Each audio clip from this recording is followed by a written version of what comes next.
Mother Rytasha is here in South Florida. She's at our radio station, and she is helping all of us think more clearly about love, the religion of love, your religion, whatever you're thinking, and does your religion really have love in it, or just words? You know, not only does she work on producing wonderful little books that we've been discussing, but she actually does the work.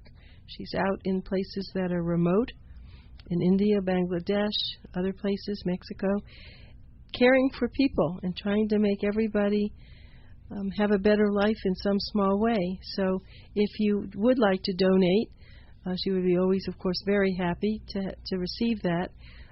They take no salary. The group, they only just do the best they can to help other people who have not enough food or not even any food. And it's an extraordinary organization.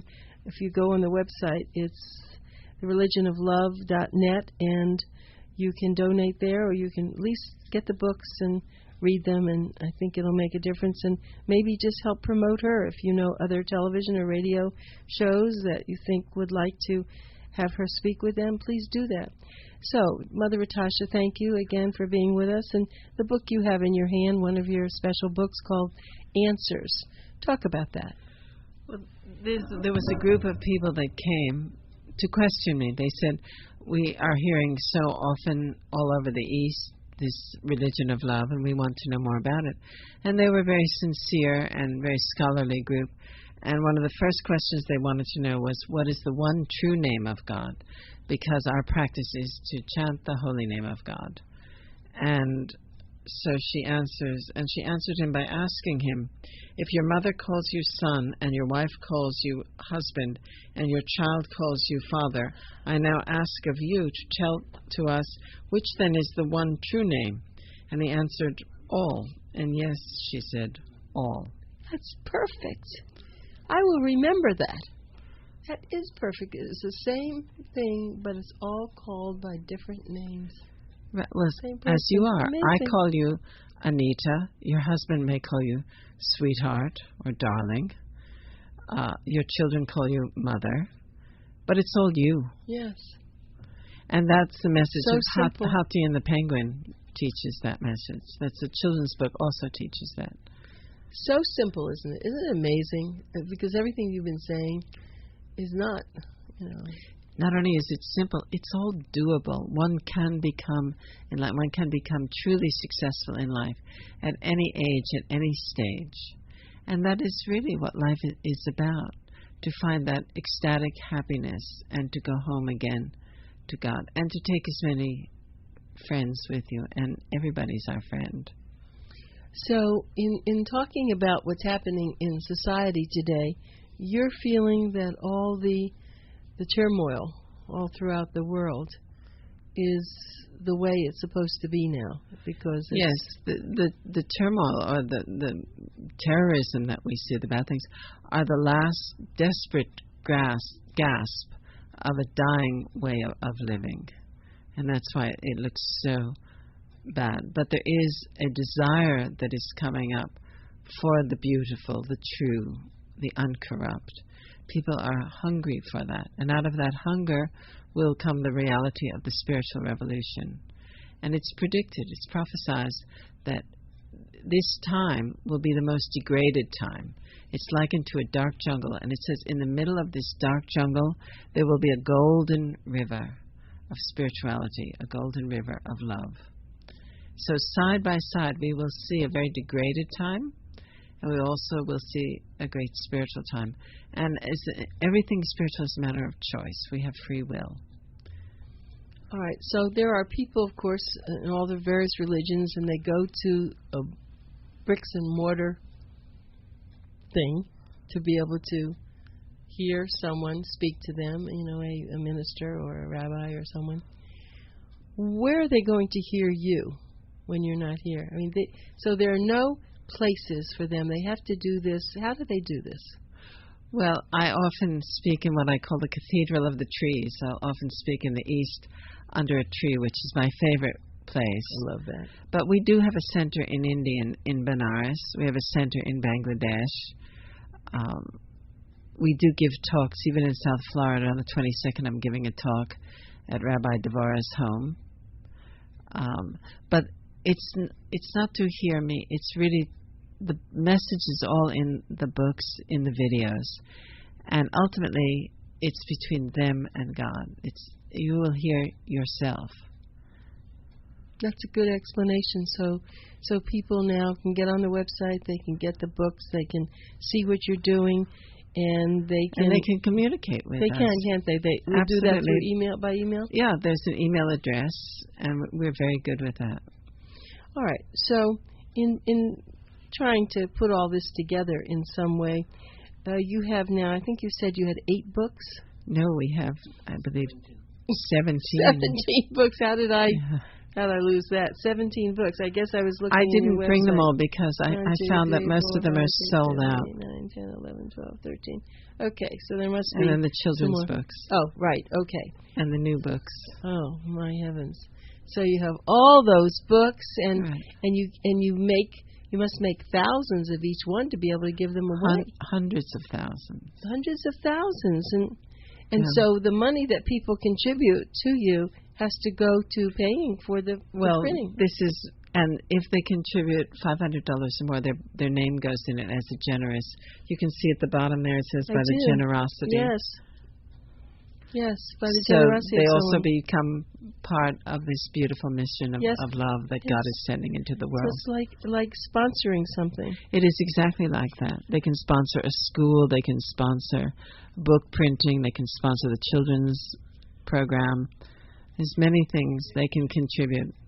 Now, can people come out to in Bangladesh? Can they actually? Yes, people do. And where do they stay? It depends on the person. There are some guest houses and places they can stay. They can stay in our center, or in a hotel,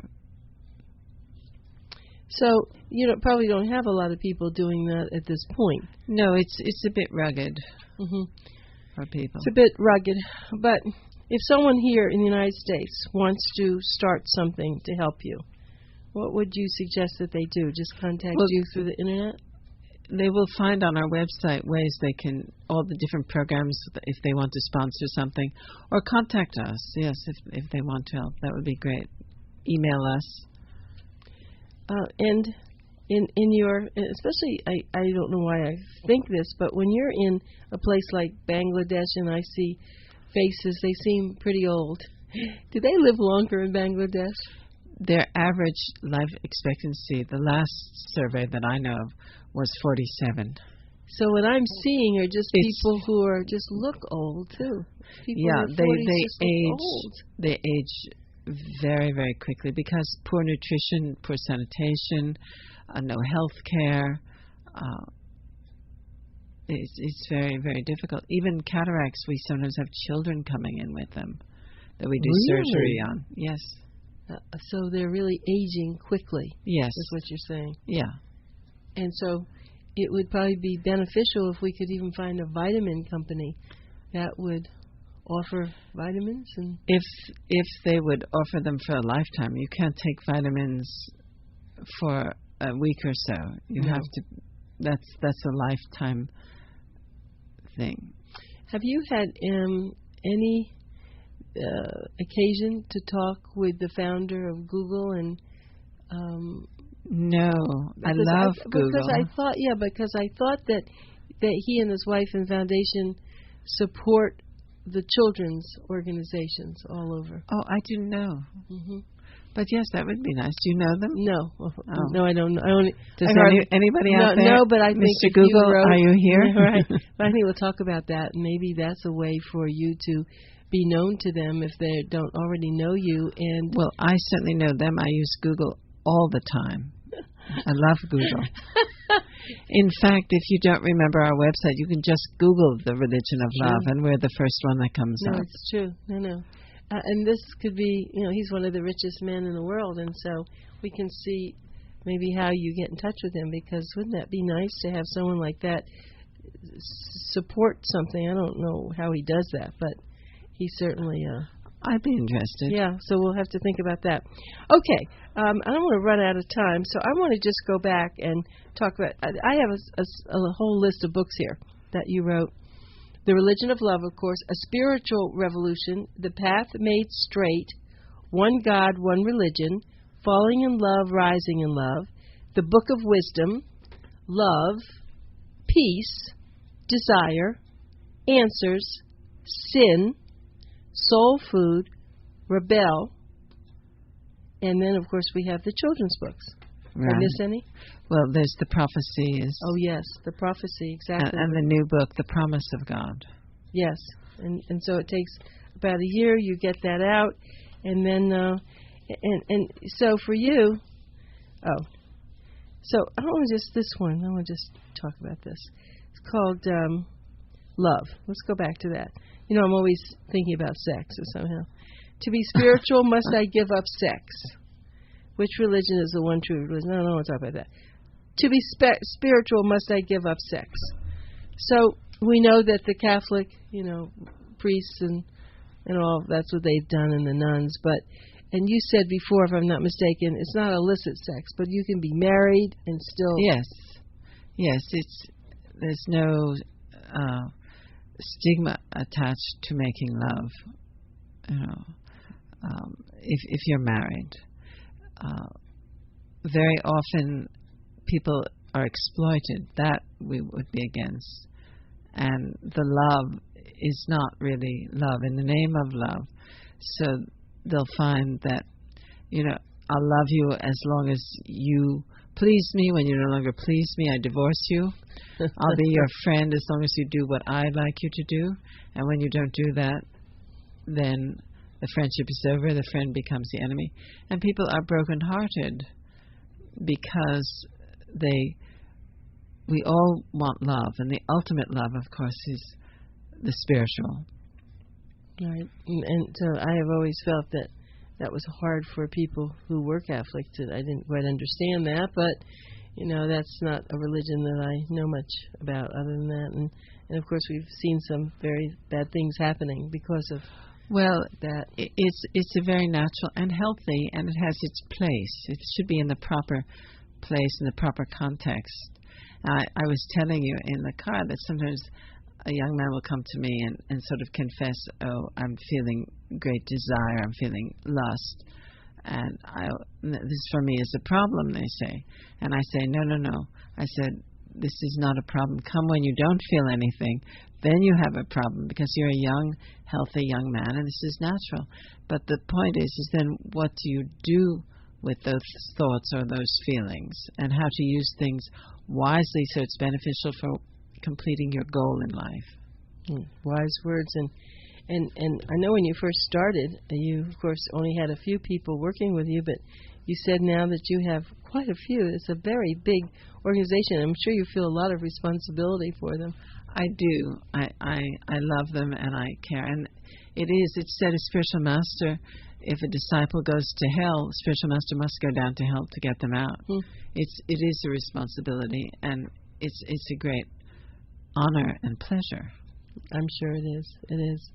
Okay, well, this has certainly been a wonderful time with you, and I know that we're going to get some of this on YouTube, and I just think this has been extraordinary for you to take your time and do this and be so just perfect. You're just perfect. Well, I'm getting lunch with you, aren't I? That's besides this. But thank you so much, Mother Rytasha. And we just wanted to have a major connection with you, and now the radio waves are just going to be all out there. Wonderful. Thank you. Thank you.